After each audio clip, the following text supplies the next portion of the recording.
Alright, hey guys, welcome to part 2 of my How I Make My Videos series.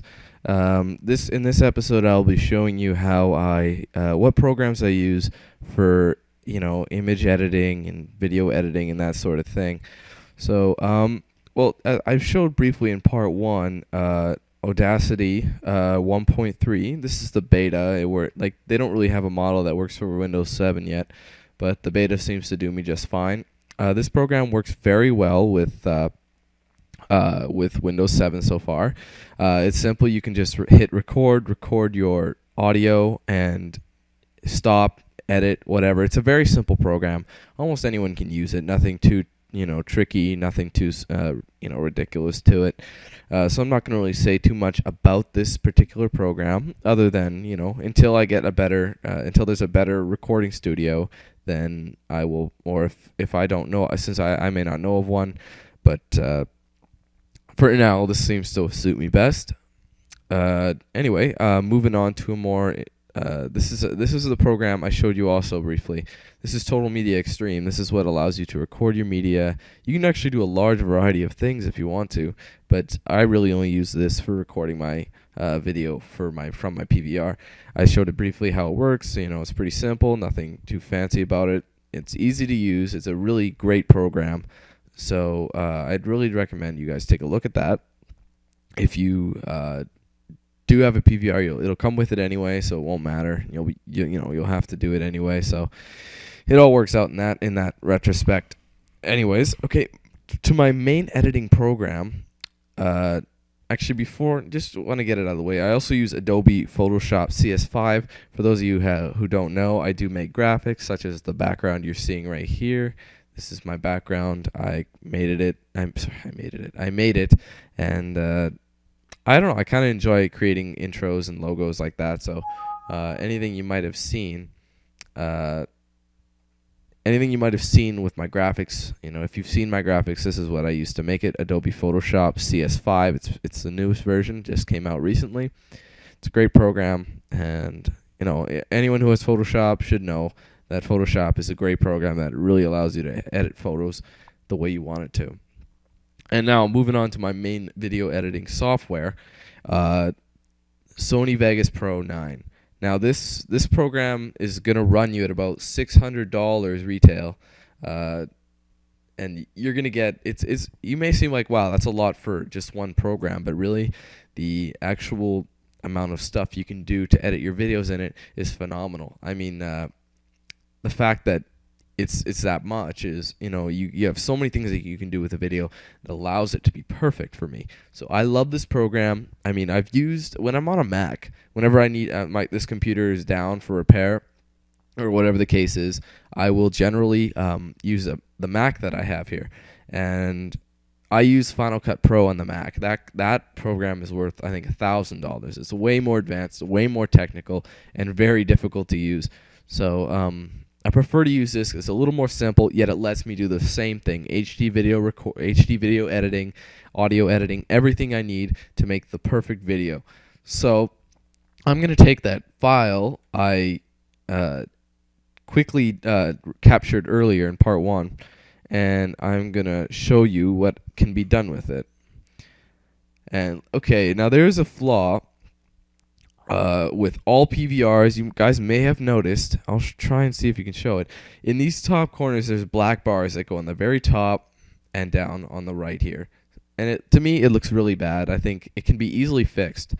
Now, what I generally do is just uncheck maintain aspect ratio, go to video pan and crop, and I have a preset, but I basically just adjusted the video so that it doesn't cut off the black bars, and that way you see like a solid, there's no black bars on the edges. It looks perfect. A lot of people skip this, and in a few of my videos I have missed it or forgot to do it, but that's generally what I try to do for all my videos. And I also will import the commentary from my Audacity. I'll just take a different one just to show you guys, give you an example. I don't remember what this was, but basically I'll throw it in here, and the video will go on for as long as you can say. I don't know, but That's generally something I do, and you'll also see that I have a logo. I just add an extra video track, add a text media. I have all my presets for different logos, and I just usually use this one and then pan it out for the entire video, however long it is. So that's basically how I edit that. Now, if you guys want to see my render settings for HD video, I'll quickly show you. Now, a lot of people say that you use Windows Movie, what is it? 1 second. Windows Media Video V11. I don't use that because it is the file is way bigger than what I use. I use Sony ABC, which puts it into MP4 or M2TS format pretty much. Now, I prefer this format way more because it's a smaller file and you get the same size of video. So, the same HD quality. That's why I use it. Now, my preset is set to high definition frame size, video format, ABC. All this junk is pretty much basic. And now, the thing about the audio format is generally the same. System, all the same.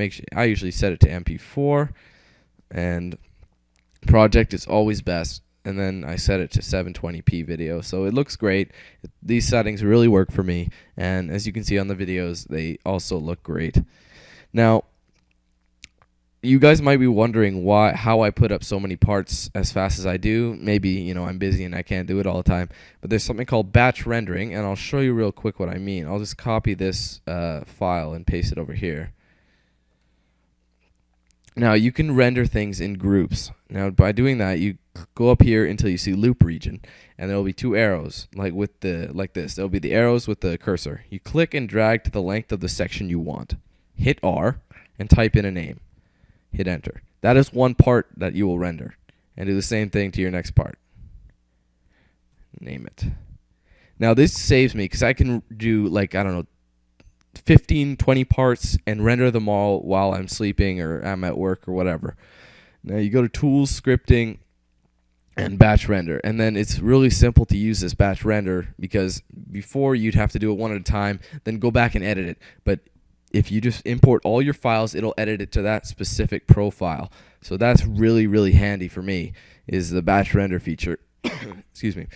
And basically all you have to do is select your location where you want it to be, your type, and I know it's Sony ABC, and I have my preset at the bottom, 720p, hit render regions, and away I go. It'll start rendering all my regions. So that's a really handy tool. And that's pretty much all I really need to use in Sony Vegas, unless I'm doing something a little more advanced. But other than that, that's all I really need it for. But anyway, if there's any more questions, you guys, on how I do my videos, if there's you want to see how I do it, anything more, just send me a message. I will answer it at the best of my ability. Any questions at all, anything. Just let me know, guys. All right. Anyway, thanks for watching. This was my how to make my tutorial on how I make my videos. Maybe give you guys an example of what you can do. And anyway, that's it for me. I'll see you guys soon.